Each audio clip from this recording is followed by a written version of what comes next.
Federal government's business environment reforms agenda under the renewed hope agenda of His Excellency President Bola Ahmed Tinubu, GCFR. Let me begin by expressing my profound gratitude to His Excellency President Bola Ahmed Tinubu, whose bold economic reforms and unwavering commitment to improving Nigeria's investment climate provide the strategic direction for our work. I also acknowledge the leadership of the Chair of the Presidential Enabling Business Environment Council, PEBEC, His Excellency Senator Kashim Shettima, GCON, my boss, whose steadfast guidance and support has continued to drive the implementation of critical business environment reforms across the country. Since January 2025, our focus has been clear: to move from policy to measurable implementation. At the Presidential Enabling Business Environment Council, PEBEC, we believe reforms are only meaningful when businesses and citizens can experience them in their everyday interactions with government. Every reform we pursue ultimately is designed to unlock private sector investment, stimulate economic growth, create jobs, and contribute meaningfully to President Bola Ahmed Tinubu's vision of building a $1 trillion economy.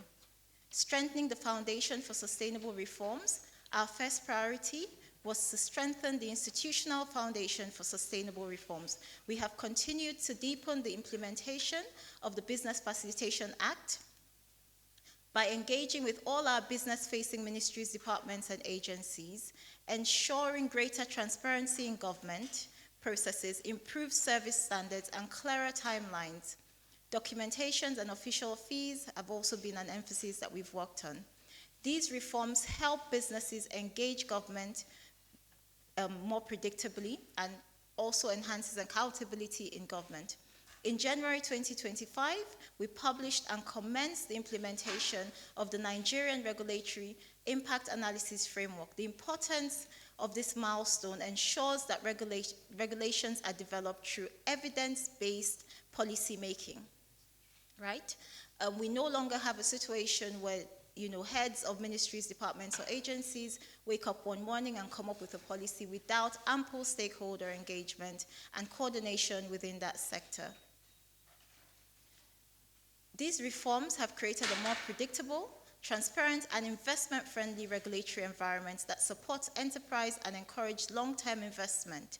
Amongst the things that we've also worked on is the grievance redress mechanism. We know for a fact that a lot of businesses, when engaging with government, have had distress in the past.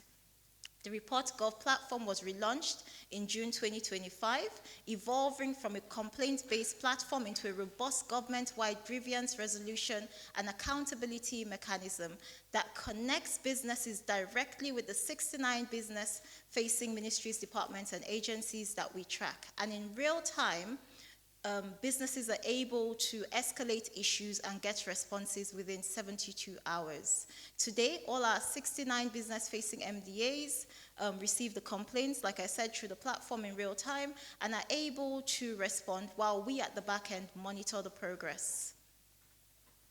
The objective is to simplify the process of business, is to simplify the whole process of doing business in Nigeria, and ensure that we operate at our optimum as a country. This represents a significant shift because the level of accountability was an issue before President Bola Ahmed Tinubu came into office, and as such, we decided that it was important for us to ensure that the optimum responsiveness from all business-facing MDAs is assured for all people doing business in Nigeria. We've also started to bring our government closer by ensuring that all the business-facing MDAs, like I said earlier on, are able to people are able to engage with our businesses, not only with our MDAs, not only through the portal, but also through physical kiosks that we have distributed across major airports and major seaports, being the major bane of business. We're an economy that is heavily dependent on inflow and export, right? So as such, it was important for us to make sure that the whole process of bringing in goods and also exporting goods out of Nigeria is seamless. Hence, there's a strong presence of PEBEC within all the major airports as well as the seaports. So we now physically have the Report Gov kiosk in Lagos, Abuja, Kano, Port Harcourt, and within the seaports in Apapa and Tinkan corridor of the export corridor. We have organized our 69 business-facing MDAs into clusters, ensuring that they work more in collaboration, reducing duplication, enhancing coordination, and enabling faster response and seamless interface between our business-facing MDAs.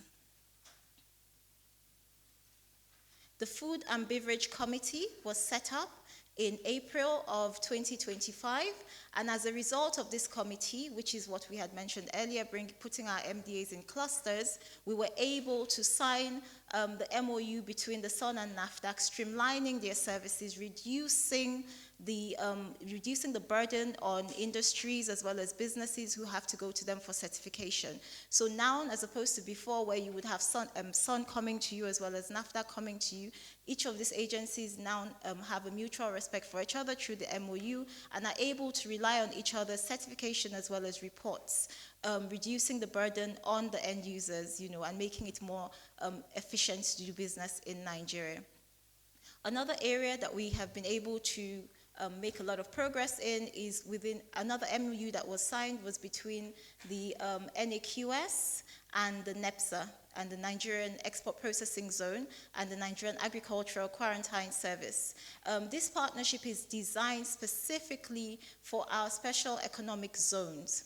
There's a reason behind this, right? Every nation that has grown deliberately by strengthening special economic zones. We talk every day about, most of us talk about, how China has evolved and, the growth and progress that have been made in countries like Singapore. These were not accidental, these were deliberate. This is why we're trying to strengthen the processes that happen within our special economic zones.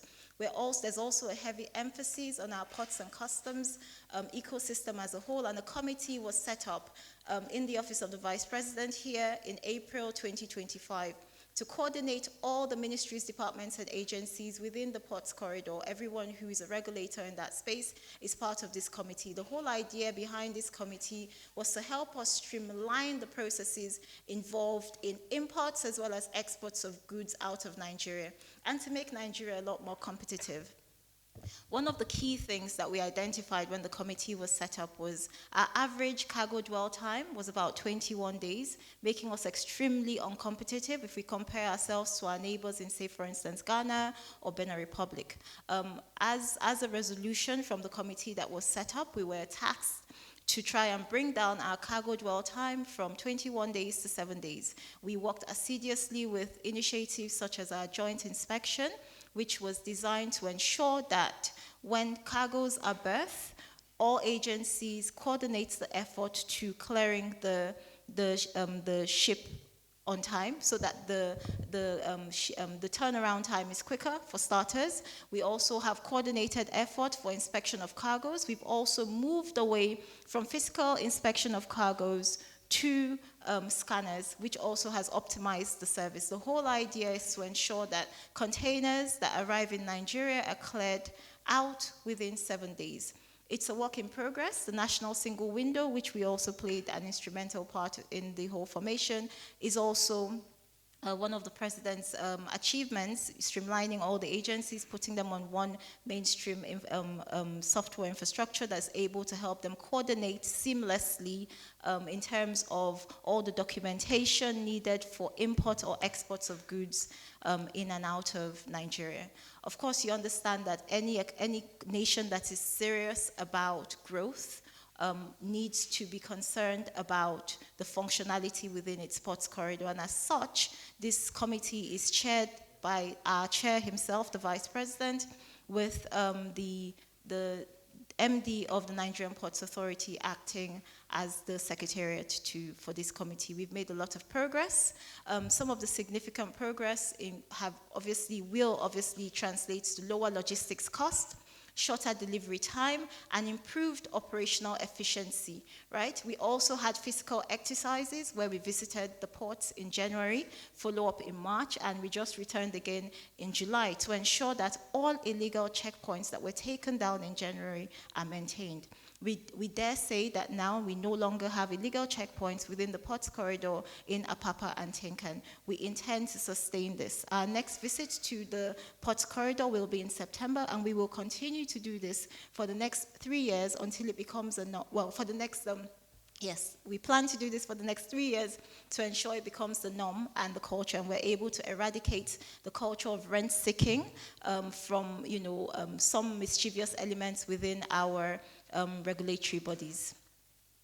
So of course, policies and reforms are very important, but more important for us is the end user experience. What are our businesses saying about what's the feedback we're getting? And pleasantly so, I would say just a couple of days ago, before this press briefing, randomly, a lady tagged our organization with a testimonial about the improvements within the immigration and passport system, and how even when she did have a challenge, when she escalated it through the Report.gov platform, she was able to get it resolved. According to her, she escalated on Wednesday, and by Friday, she had gotten response and resolution. So these are testimonials. This shows that, yes, President Bola Ahmed Tinubu's administration is working. And in her words, she said Nigeria is working. And I think that's a testament to this administration. Also, some of the things that we've done, we published in November 2025, we published our Business Facilitation Act, which basically summarizes where our MDAs were in terms of their service level agreements, timelines, transparency, efficiency, etc. We also published our subnational ease of doing business report, which also tracks our 36 states and the FCT.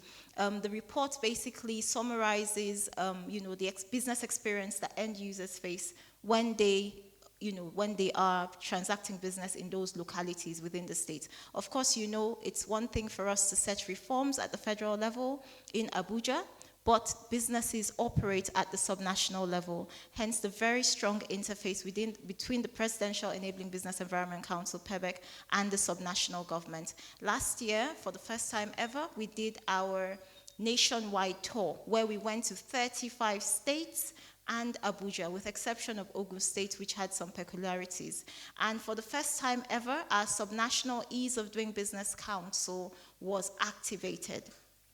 This is significant because if we do not have a working and functional Ease of Doing Business Council at the state level, the reforms that we push at the federal levels are truncated at the federal level, and the impact is not felt. We went for our subnational tour, whereby we had a technical session with the subnational government. For most of the states, the council is chaired by the deputy governor, and in some states by the secretary to the government of the state.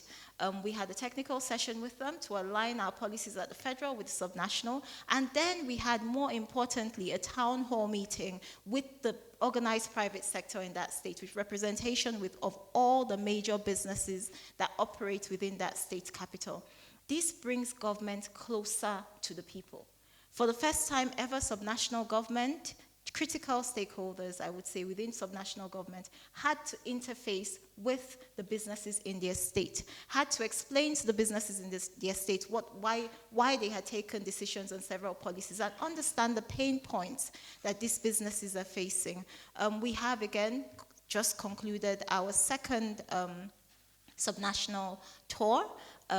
I think the team is rounding up in Niger State today. We typically started this towards the end of May, and we have just concluded. Again, the whole idea behind this is bringing our government closer to the businesses who are the end users, the ones who actually, could benefit or suffer from the policies and reforms that we set up as government, making them understand. We also try and, during our subnational tour, embed the idea behind the regulatory impact analysis so that policies, whether at the federal level or at the subnational level, are done and decided based on facts. It's time for Nigeria to move away from emotional governance to governance that is based on, on equity, to be honest with you, governance that is justified. And as a result of that, of course, we're already doing that at the federal level, whereby before any ministry, department, or agency is able to embark on any new policy, there's a rigorous stakeholder engagement. There's also cost-benefit analyses that are carried out. We've also tried to extend this to the subnational government. We also speak to them around the land registration processes, digitalization of their processes, establishment of a one-stop shop so that they can synchronize their activities and make it less tedious. Also, of course, the implementation of the new tax reform policy that has been implemented at the federal level. We continue to preach the need for the subnational level to also adopt and synchronize with the federal level, so that at least, because for Nigeria to grow, we all have to be moving in one direction.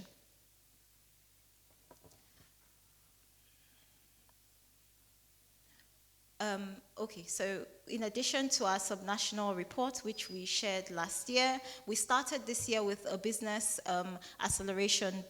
business environment accelerator program. This was designed primarily to plug all the gaps that we identified in our report. One of the things that our chair, who is the vice president, continues to say is PEBEC is not designed to name and shame.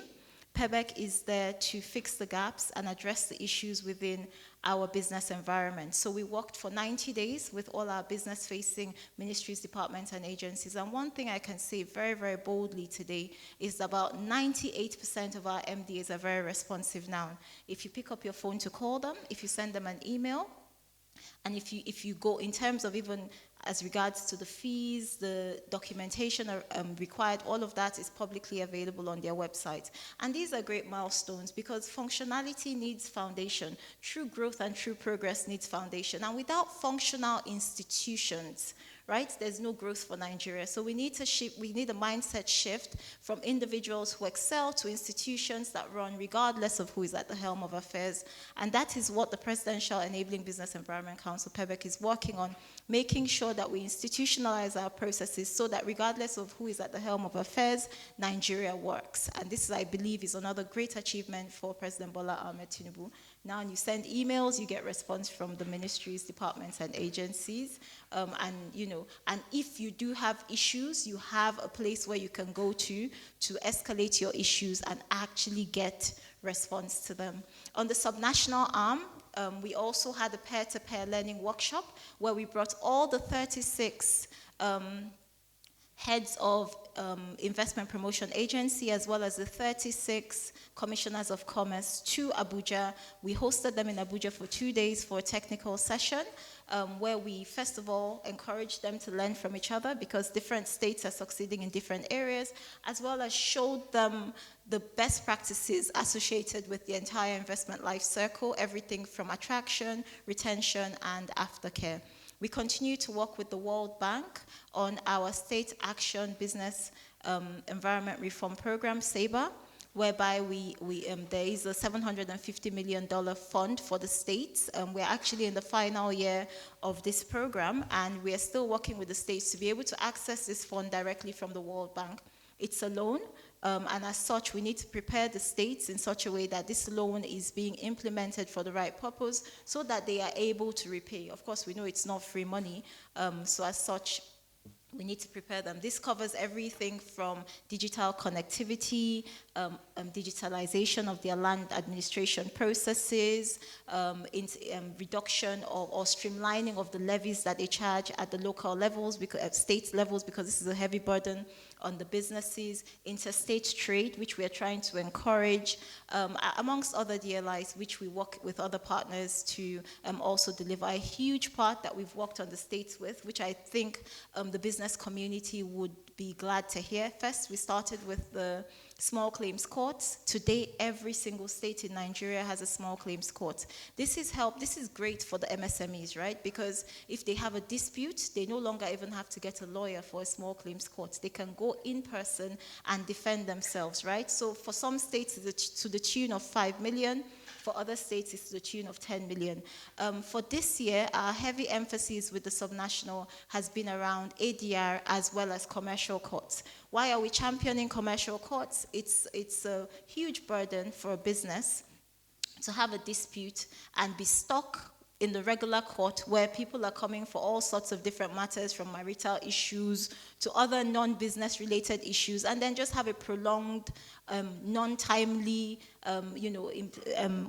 access to justice. So what we are trying to do is streamline that process, have a focused commercial court in each state capital so that business related issues, regardless of the total amount of or the value of that transaction, can be resolved within a timely window. We're also promoting the alternative dispute resolution. Why? Not every case has to go to court, right? There are many cases where timely intervention from the right authority stepping in would be able to safeguard, the interests of both sides and find an amicable resolution for the businesses. So we're also pushing the states to implement this.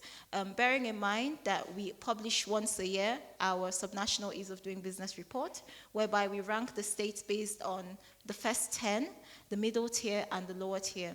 This is very intentional. PEBEC is not designed to name and shame. We're there to encourage and be growth partners. So yes, we celebrate the top 10, we encourage the middle tier, and we work assiduously with the lower tier to try and bring them up. And this has been very successful for us. We're looking forward to publishing our next report by our chairman, of course, once he unveils that in November 2026 during our gala night, which we're hoping would be very grand.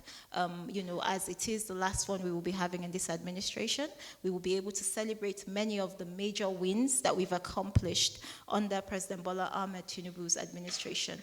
I dare say that headlines like "immediately stop" are no longer a thing in Nigeria.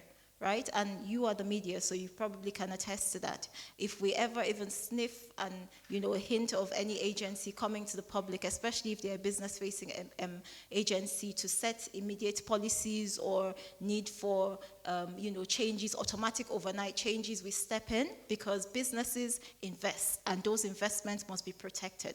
Just a couple of days, Mr. President himself said to investors, "Your investment is safe in Nigeria." I dare say we are, Mr. President's anchor and partner in enforcing that your investment will remain safe in Nigeria, because no regulator will come up with regulations without ample stakeholder engagement, and that has been put in place to secure investments in Nigeria. On that note, we continue to do a lot of work in terms of working with the private sector to advocate for issues. We stepped in when they had issues with the e-visa transition, with the visa on arrival that transitioned into the e-visa, and we were able to find amicable resolution that was comfortable for everybody with the new e-visa, which is even more effective. We stepped into the backlog of the FRS, the driver's license, and the entire backlog, which has been a legacy problem for many, many administrations before our president's administration today. The entire backlog of driver's license nationwide was cleared. It was even announced last year, December, by FRSC, and it was, I believe most of them have gone to pick that up. We stepped in for the Financial Reporting Council issue, where businesses came to us when they tried to enforce a new policy that would have significantly altered the annual fees and reporting mechanisms, and that was also that was also contained in a very timely manner.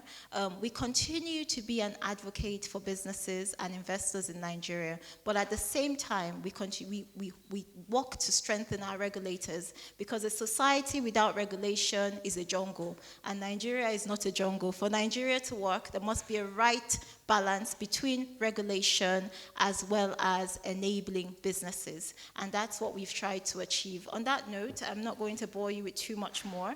I'll just wait to take your questions, because I'm sure there's a lot more that you would like to ask. I would say God bless our president.